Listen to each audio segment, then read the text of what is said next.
And the imagery that I want to share with you is one that will help you understand the larger concept of Surah Al-Asr. Imagine with me that you are drowning. And you are unconscious. Two things. You're drowning and you're unconscious. Do you have a lot of time? If you're drowning and you're unconscious, do you have a lot of time? No, you don't have a lot of time. Which means your time is running out. And you know in Arabic, what word is used for when time is running out? The word for that is al-asr. And asr literally means time that is running out. It's the last part of the day when the day is running out. It's time of asr prayer. Okay, asr literally comes from asir, juice that is squeezed out, time that's being squeezed out of your hands. You know, asr al-thawba even it's used. That you take a cloth that is drenched in water, and when you squish it like this, all the water comes out. Asra as a verb is used like that, right? To squeeze it out. So Allah talks about this time. You're drowning, you're unconscious, your time's running out. What's the first thing you need to do to be able to survive if you're in that position? If you hope to survive, what's the first thing you're going to need? What do you think? Wake up. That's the first thing you're going to need. If you're unconscious, then you're finished. The very first condition has to be you have to wake up. And even if you were in the most wonderful dream, and in your dream you were enjoying the greatest success, you're driving a Ferrari down, they have these car commercials with the hills and the highways on the side, the water on the other side, right? You're in one of those cars, the top's been dropped off, and you're just cruising along the highway, enjoying life. That's your dream. But when you wake up, what do you realize? You're drowning. You're underwater. That's the first condition. You have to wake up. Once you do wake up, you say, oh man, this is a nasty reality, and I was enjoying such a good dream. I should go back to sleep. If you do that, what kind of person would you be? Insane. You'd be insane. Or someone at least who has no courage to accept reality.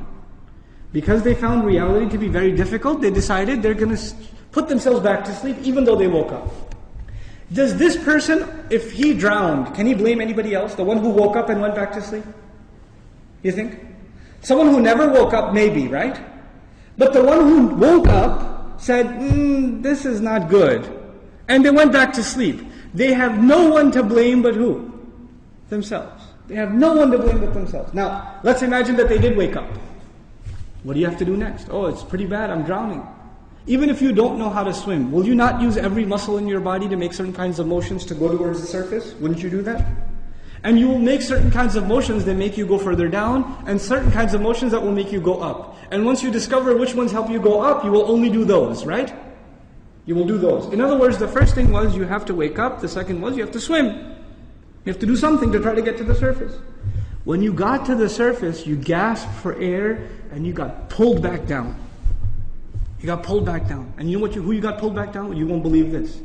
There's a chain around your foot, and your relative, your cousin, is sleeping, and he dragged you down. And now you're drowning because of your sleeping cousin. What do you have to do now? You got to wake him up. And you're not even waking him up because you want to save him. Who are you waking him up for? Maybe you want to save him. Maybe you don't even like your cousin. I don't know, right? But what's the point? The point is you're trying to wake him up because if you don't wake him up, who's also going to drown? You yourself. So you wake him up, and he says, man, I was driving a Ferrari, you woke me up for no reason. I'm going back to sleep. Forget you. Can you just say, okay, well, I didn't like you anyway, suit yourself? Can't do that. If he goes to sleep again, what are you going to do? No, man, wake up, let's go. We can't give up. You can't not accept reality. And you have to keep trying to wake him up until he finally says, okay, fine, what do we do? He says, you say to him, let's swim together. Both of you come up together. The third time, you both get pulled down by your grandmother, by your aunt, by your neighbor, by your son, by your daughter. Does the process continue? The process continue? There's a 4-part process to this people surviving. The first was they had to wake up themselves. Then they had to try to swim. Then they had to tell other people that they're tied to, this is the truth. Let's go.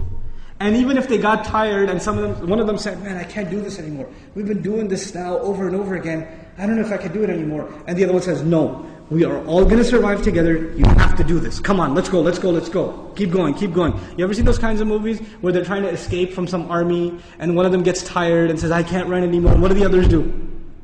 Come on, let's go, let's go. We can do this, we can do it. And they get him to run anyway, even though he thinks he can't run anymore. They work with each other because their survival depends on each other.